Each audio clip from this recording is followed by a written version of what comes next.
Welcome to the Explainer. Okay, let's just dive right in. Round 5 of the NRL. What a weekend.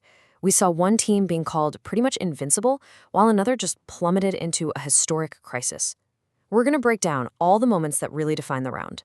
I mean, what a weekend of contrast, right? On one hand, you had a team that looked completely unstoppable. They were playing a brand of footy that left legends, actual legends of the game, speechless. And then at the complete other end of the spectrum, you had a club legend looking just totally lost, having to front the media after a historically bad start. This round really highlighted a massive gap in the league. It's like a tale of two tiers, and we're going to unpack it all. So, here's what we've got on tap. We'll kick things off with those extremes, Penrith and St. George. Then we'll look at the big coaching change at Manly and the impact that had. After that, we're diving into the controversies. And there were a few that had everyone talking. We'll diagnose the Dragons' big playmaker problem, and then we'll finish up with a really powerful human story from a modern-day great. All right, first up, top dogs and underdogs. Let's really dig into this massive contrast between the league's absolute best and its most embattled team right now. And this quote, wow, this just captures the sheer dominance we saw. I mean, that's not just some random commentator, right? That's Andrew Johns, an immortal. And even he was running out of words, just running out of adjectives for Penrith's 50-point demolition of Melbourne. And remember, this is Melbourne we're talking about. It was absolutely breathtaking to watch. So how are they doing it? Well, it's all about tactical evolution.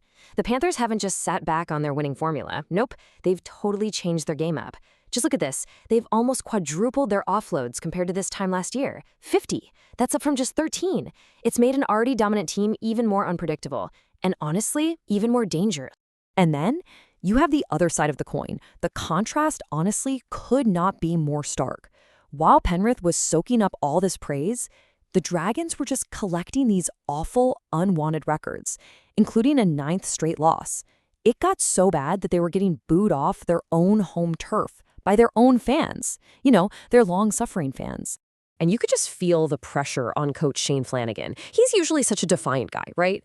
But in that press conference, he just looked deflated, completely wiped. He basically admitted he was searching for solutions that just weren't there. It was such a raw, honest moment from the leader of a team that is in, well, an absolute crisis. So it makes you wonder, what happens when a team that's in a slump makes a really drastic change? Well, this week, the Manly Sea Eagles gave us the perfect case study on that. And boy, was the new coach bounce in full effect. I mean, just days after a really messy coaching change, you have club legend Kieran Foran stepping in as the interim guy. The players said they needed to take accountability, and they responded with what everyone's calling their best performance in years. It just goes to show you the immediate impact a new voice, a new vibe can have. You could see it in the players, too. Guys like Haumole Olekowatu, he had one of the best games of his career. He talked about how Foran just gave him the green light to play freely, to play his natural game. He even hinted that the old game plans had, and I quote, maybe too many restrictions holding them back. It felt like he'd been unshackled. And here's the key thing. This wasn't some complex tactical masterclass. It was actually the opposite. It was all about getting back to basics. Brennan simplified everything. He played to the team's strengths, he demanded more from those effort areas, and he basically just unleashed the forward pack. He told them to run hard and let their instincts take over. Simple, but so effective. All right, let's move on. Because, no round of footy is ever complete without a bit of chaos and controversy, right?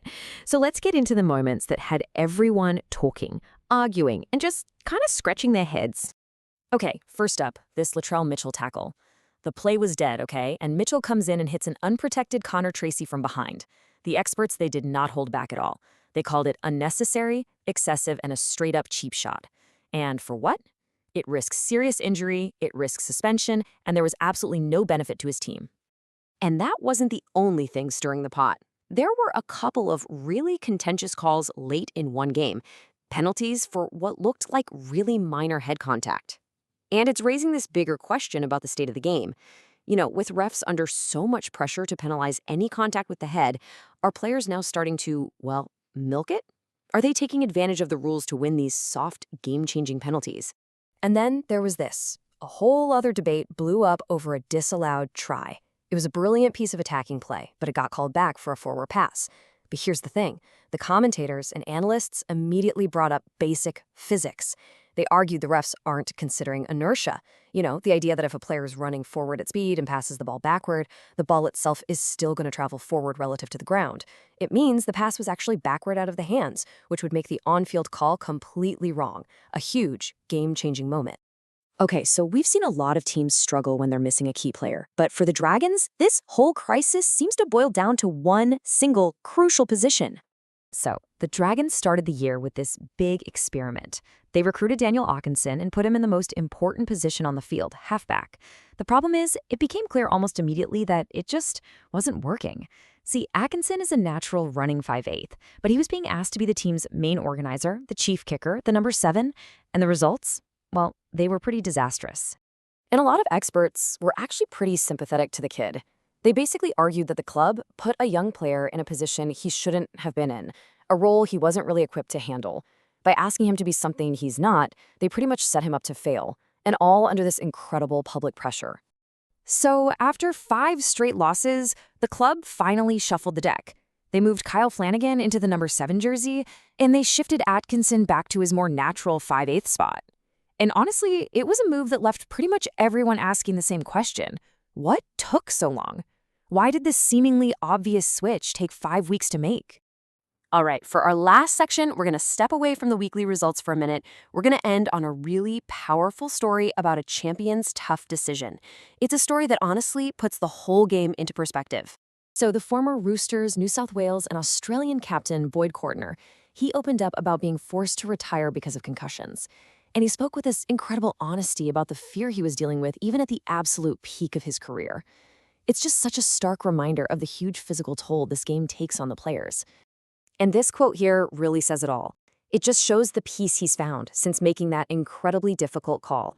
You can hear the contentment in his voice. It's a story about courage, about perspective.